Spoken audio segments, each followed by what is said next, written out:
Hai, Assalamualaikum warahmatullahi wabarakatuh. Nama saya Muhammad Afzal Arif bin Mazlan. Kali ini kumpulan kami akan membentangkan dan menerangkan berkenaan dengan konsep dan pengaruh sosio-ekonomi merentasi etnik di Malaysia. Dan fokus kami adalah berkenaan dengan isu dan cabarannya. Baik, ahli kumpulan terdiri pada tiga orang, iaitu Muhammad Ashraf, Muhammad Afzal dan juga Muhammad Hishamuddin. Perkenalan. Okey, Malaysia adalah merupakan negara yang multi-etnik yang terdiri daripada tiga kumpulan etnik utama, iaitu Melayu, Cina dan juga India. Keberagamaan etnik mencerminkan sejarah dan juga budaya di Malaysia, iaitu dengan migrasi dan kedatangan kumpulan-kumpulan etnik selama ini.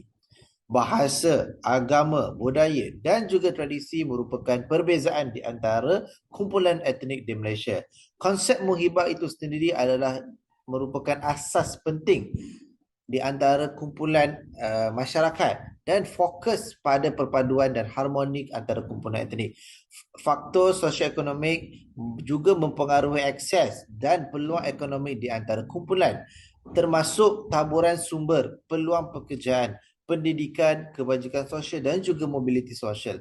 Sejarah kolonialisme dan ketidakadilan ekonomi di masa lalu memberi impak dalam jangka masa yang panjang terhadap ketidaksamaan sosial ekonomik daripada dahulu.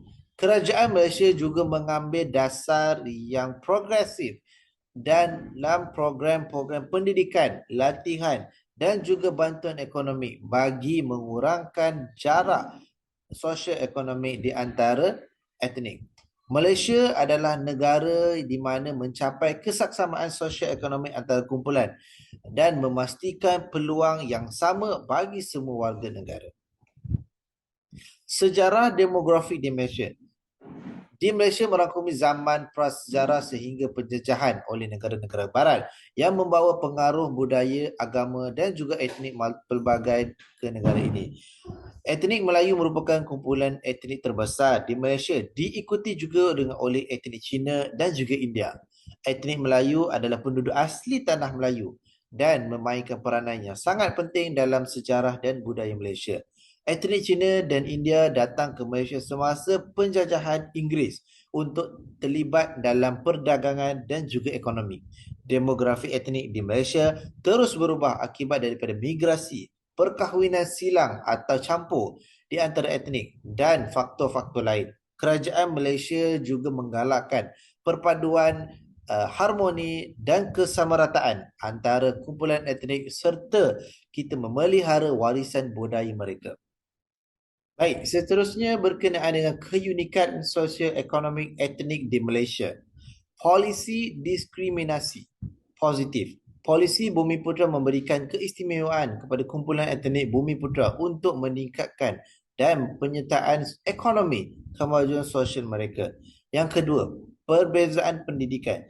Terdapat perbezaan pendidikan antara kumpulan etnik yang mempengaruhi peluang ekonomi dan pencapaian.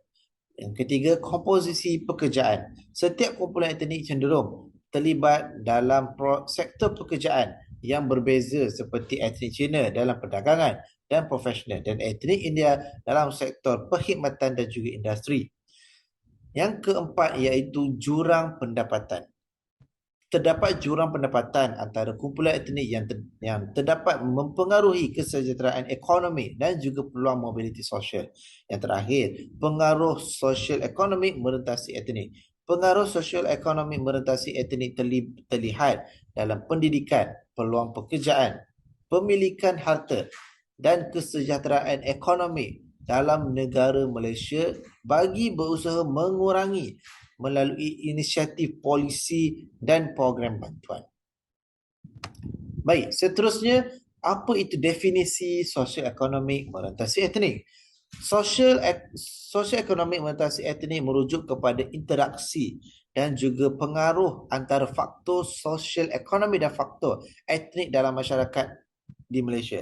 Konsep ini mengakui bahawa faktor-faktor seperti pendapatan, pekerjaan, pendidikan, akses kepada sumber daya mobility sosial dan juga kesejahteraan sosial mempengaruhi oleh identiti etnik seseorang. Dalam konteks ini, kita berikan kepada ketimpangan dalam akses kepada ekonomi, pendapatan, kekayaan, kesihatan, pendidikan dalam masyarakat yang dipengaruhi oleh dasar kerajaan, sejarah migrasi dan juga penjajahan budaya di antara kelompok luar. Tujuan utama adalah untuk mencapai integrasi sosial bagi mengurangkan kesenjangan, mempromosikan harmoni dan juga mendorong pembangunan yang inklusif dan berkelanjutan. Dalam praktiknya, social economy berorientasi etnik ini melibatkan analisis data dan yang memperhatikan faktor etnik-etnik bagi mengukur keseimbangan serta pembangunan dasar-dasar dan juga program bagi meningkatkan kesejahteraan etnik di Malaysia. Baik, antara faktor-faktor lain yang mempengaruhi sosial ekonomi ini, yang pertama iaitu dasar-dasar kerajaan. Dasar-dasar ini dapat mempengaruhi akses kepada kelompok etnik terhadap peluang ekonomi, pendidikan, kepemilikan harta dan juga kesejahteraan ekonomi yang menyumbang kepada keseimbangan sesetengah sosial etnik itu tersendiri. Yang kedua iaitu sejarah dan juga penjajahan. Sejarah migrasi, penjajahan dan kolonialisasi dapat membentuk ketidaksamaan dan dispariti ekonomi antara kelompok etnik melalui faktor-faktor seperti corak migrasi, penempatan etnik, akses sumber daya dan juga ekonomi yang diterapkan semasa penjajahan. Yang ketiga iaitu pendidikan. Kualiti daripada pendidikan juga mempengaruhi kepada peluang pekerjaan, pendapatan dan juga sosial yang merujuk kepada sesetengah etnik. Faktor-faktor ini adalah seperti pendidikan yang berkualiti dan sokongan pendidikan yang memainkan peranan yang penting dalam mencapai sesebuah ekonomi yang terbaik. Yang keempat iaitu peluang pekerjaan yang tersedia.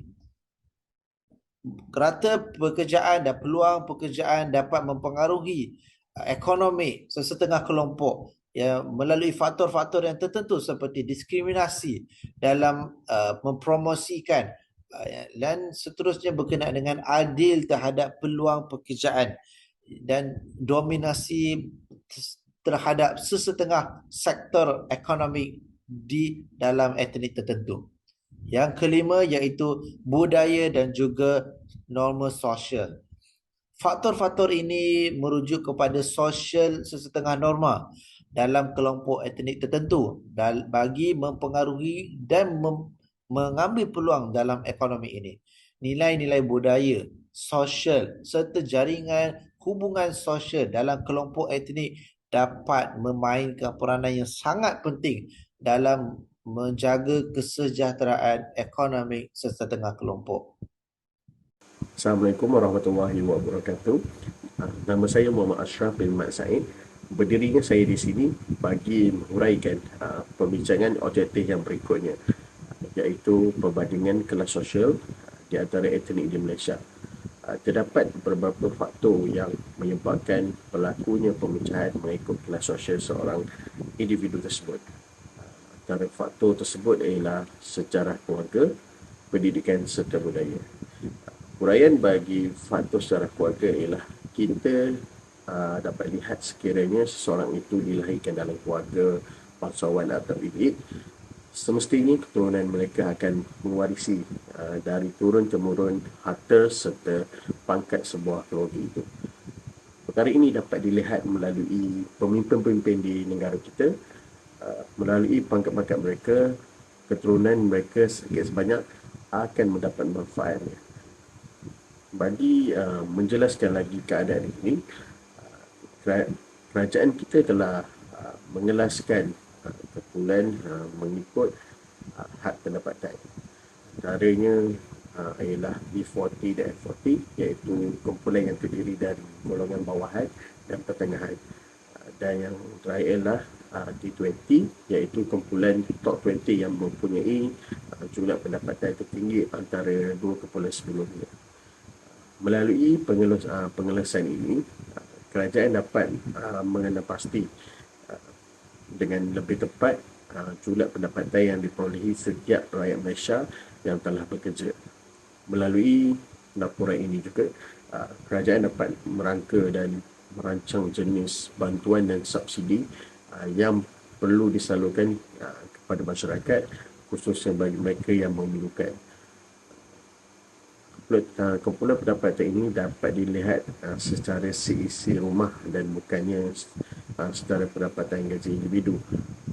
Oleh itu, bagi zaman yang serba boleh ini, kita dapat lihat bahawa kelas sosial seseorang itu kebanyakannya dipandang melalui berapa pendapatan yang mereka perolehi setiap bulan.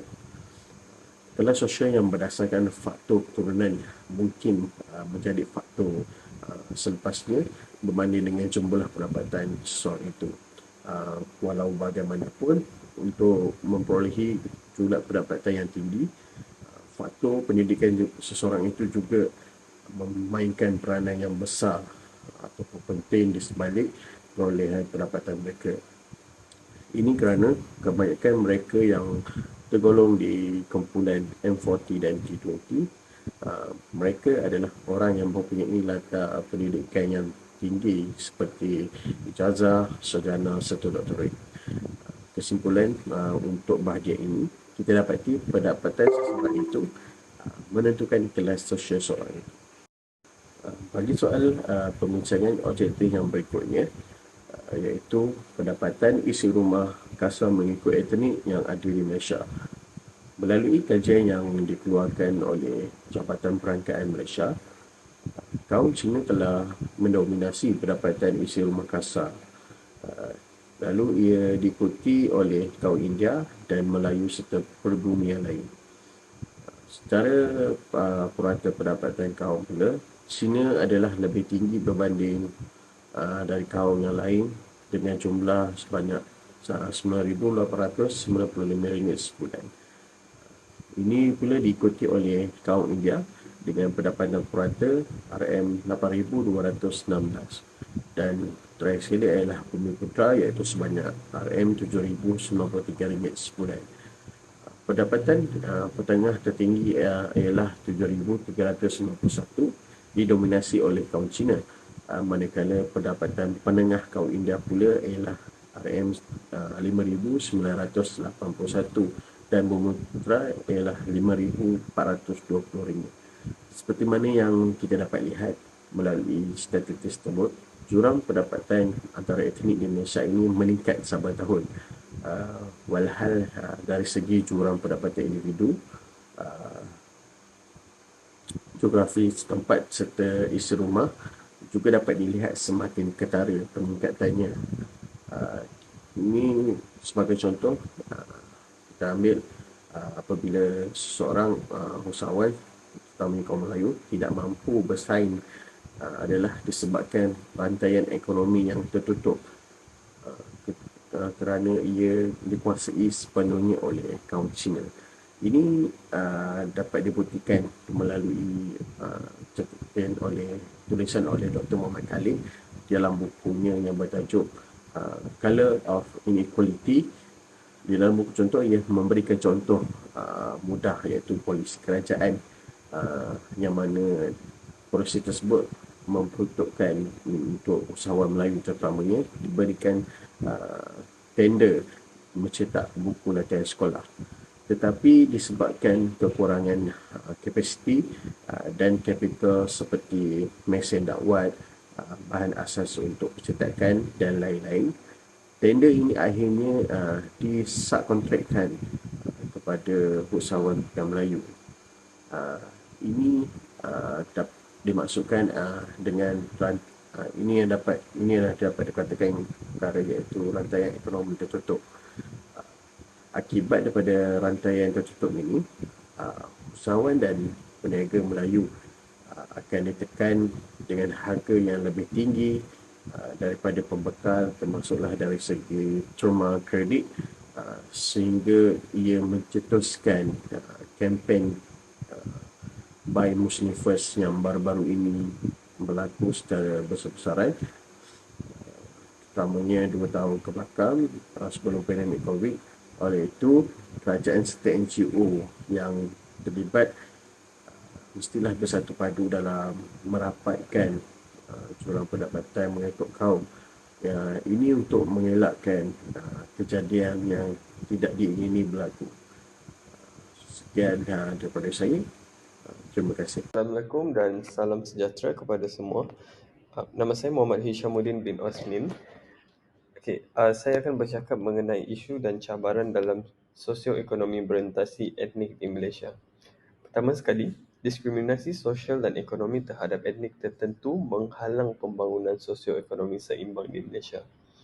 Isu ini melibatkan ketidakadilan dalam peluang pekerjaan, pendidikan, perkhidmatan kesihatan dan peluang perniagaan.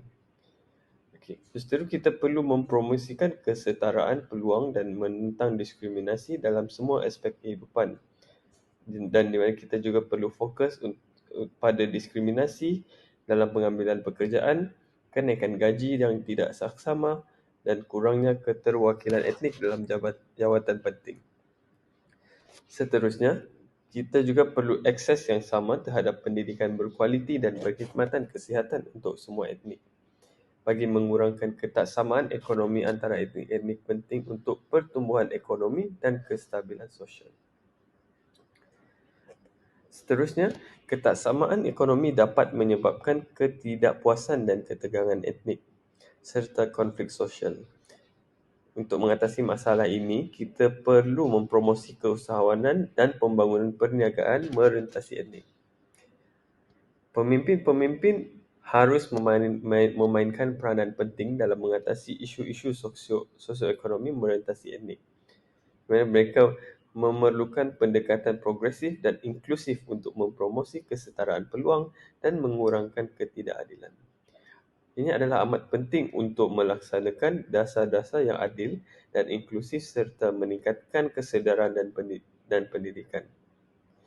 Isu dan cabaran sosioekonomi merentasi etnik memerlukan perhatian yang serius dan usaha berterusan.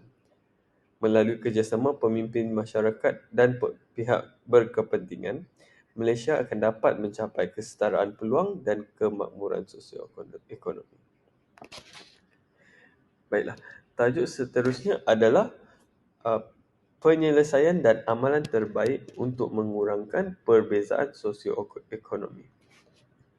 Pertama sekali, dasar dan program inklusif untuk kesaksamaan peluang. Seterusnya, pendidikan dan latihan kemahiran yang merangkumi semua etnik. Ketiga adalah pembangunan ekonomi inklusif dengan modal usaha dan bantuan teknikal. Keempat adalah kita perlu memastikan akses yang adil dalam perolehan kerajaan dan peluang perniagaan. Kita juga harus mencapai masyarakat inklusif dan setara melalui langkah-langkah yang tepat, kerjasama, dialog dan pemahaman antara etnik-etnik. Seterusnya, mekanisme pemantauan dan penilaian yang berkesan. Seterusnya, kita juga perlu mengambil pengajaran daripada pengalaman negara-negara lain. Dan akhir sekali adalah kita perlu menguatkan dasar-dasar afirmatif seperti DEB dan TN50. Baiklah, itu sahaja daripada saya dan kumpulan kami. Assalamualaikum dan selamat sejahtera. Terima kasih.